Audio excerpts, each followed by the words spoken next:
W o empleyado na nawalan ng trabaho dala ng panahong ito. Pero bago ang lahat, alam niyo ba na simula nung tumama ang pandemya sa ating bansa, ay marami talagang negosyong naapektuhan, lalugi at nagsara na nagresulta sa pagkawala ng trabaho sa marami sa ating mga kababayan. Ngunit, merong mga negosyo na malakas kahit sa gitna ng panahon ng pandemya, gaya ng mga health and wellness, na dahil sa kalusugan ay dinagsa ng ating mga kababayan.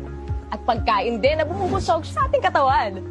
At sa gitna ng limitasyon sa paglabas ay nandyan ang iba't ibang delivery service na naghahatid sa atin ng mga online orders. Sila yung mga halimbawa ng mga negosyong lumakas sa gitna ng pandemya, pero alam nyo ba na ang delivery service lang ang nangingibabaw sa lahat ng to? Sa kahit anong sitwasyon, palaging in demand talaga ang negosyong ito.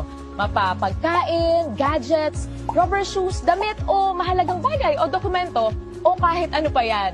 O gusto mong matanggap o maipadala ka agad, sa anumang oras o panahon, talagang delivery service ang kailangan. Sa bawat pag-ikot ng mga motor ng delivery service na makikita mo sa iba't ibang lugar ay katumbas din ang pag-ikot ng ekonomiya sa ating bansa. Ang delivery service ang isa sa mga buhay ng ekonomiya. Mula noon hanggang ngayon, pagkakataong kumita dito ay palaki ng palaki dahil sa demand sa serbisyong hatid nito. Alam niyo ba na ang operator ng delivery service ay kumikita ng 20% sa bawat delivery ng driver nito? For example, meron kang sariling delivery service na negosyo.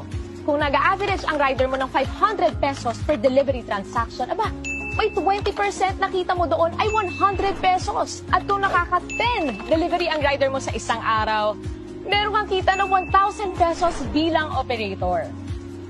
Ngayon, kung meron ka namang 100 riders, ang kita mo sa isang araw bilang operator ay nasa 100,000 pesos. Ganon kalaki ang kita bilang isang operator. Paano nga ba maging isang operator at magkaroon ng sariling delivery service na negosyo? Hindi biro ang magtayo ng isang delivery service na negosyo. Unang-una, kailangan mo ng malaking kapital na mahigit 30 million para iset up ang opisina at maghanap ng mga empleyado para sa operations nito.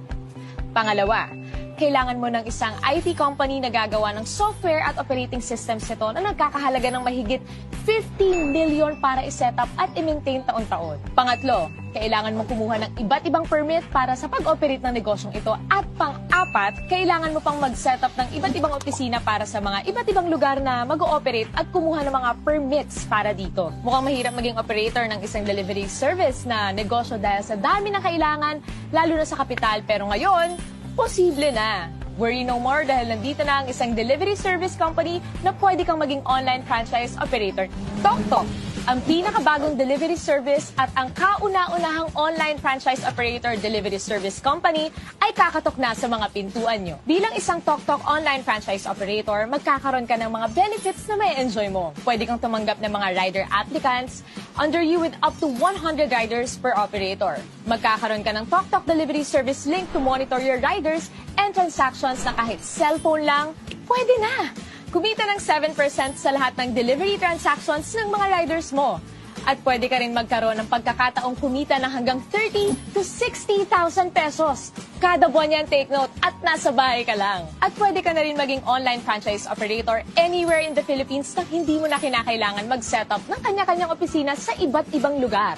Nasa bahay ka lang, pwede na. Magkano naman ang kapital na kailangan para maging isang TokTok online franchise operator? Unlike sa mga traditional delivery service, dito sa TokTok, ang pangarap mong maging isang delivery service operator ay posible na. Hindi mo kailangan maghanap ng malaking opisina. Hindi mo kailangan maghanap ng mga empleyado. Hindi mo rin kailangan gumastos para sa IT system at software. Basta may cellphone at internet ka, pwede na! And the best part, hindi mo kailangan ng malaking kapital, hindi mo kailangan ng 30 million, 20 million, 5 million, or kahit 500,000 pesos. Pero what if, sa halagang 288,000, pwede ka na mag-operate ng sarili mong TokTok online delivery service? Mas okay, di ba?